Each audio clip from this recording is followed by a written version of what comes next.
Tribunal ২ এর দুটো মামলার অভিযোগ গঠন হয়েছে।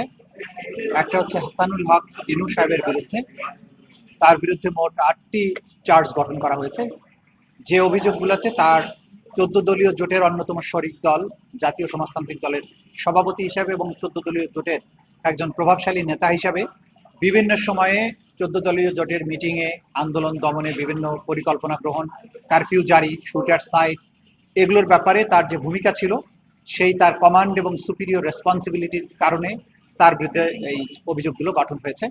তিনি বিভিন্ন সময় উস্কানিমূলক বক্তব্য দিয়েছেন, ছাত্রদেরকে সহিংস, ছাত্রদেরকে সন্ত্রাসী, জামাত, শিবির, বিএনপি এগুলো বলে তাদেরকে হত্যা করাটা যে যৌক্তিক বা বৈধ এই ধরনের একটা ইমপ্রেশন তৈরি করেছেন।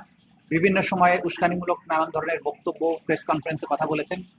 তার নানান ধরনের কনভারসেশন আছে।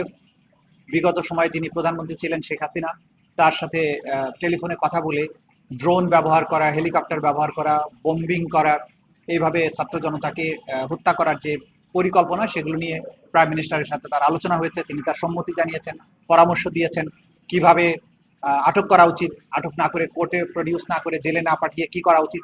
এই যে পুরো মানবতা বিরোধী অপরাধ সংগঠন হয়েছে বাংলাদেশে, সেই ব্যাপারে তার যে রোল, সেগুলোকে আমরা অভিযোগ আকারে নিয়ে এসেছিলাম। সেগুলোর ভিত্তিতে মোট ৮টি অভিযোগ তার বিরুদ্ধে গঠন করা হয়েছে। সর্বশেষ যে ৮ নম্বর অভিযোগটা ছিল, কুষ্টিয়া শহরে ৫ই আগস্টে ৬ জন ব্যক্তিকে তার পরামর্শ নির্দেশে সেখানকার পুলিশ এবং প্রশাসন, আওয়ামী লীগ, যুবলীগ, ছাত্রলীগ, ১৪ দলীয় জোট মিলিয়ে এই ৫ জন ছাত্র জনতাকে হত্যা করা, এই সব মিলিয়ে ৮টি অভিযোগ তার বিরুদ্ধে গঠন করা হয়েছে। আগামী ৩০শে নভেম্বর তার এই মামলার ওপেনিং স্টেটমেন্টের জন্য এবং সাক্ষ্য গ্রহণের জন্য দিন ধার্য করা হয়েছে। একই রকম অভিযোগে মাহবুবুল আলম হানিফ, যিনি আওয়ামী লীগের অন্যতম একজন নেতা, এবং তার সহ কুষ্টিয়া আওয়ামী লীগের আরো ৩ জন নেতা সহ মোট ৪ জনের বিরুদ্ধে আরো একটি মামলায় অভিযোগ গঠন হয়েছে এবং সেটার বিচারের জন্য ২৫শে নভেম্বর সাক্ষ্য গ্রহণের জন্য দিন ধার্য করা হয়েছে। এই হচ্ছে মোটামুটি আজকের আমরা।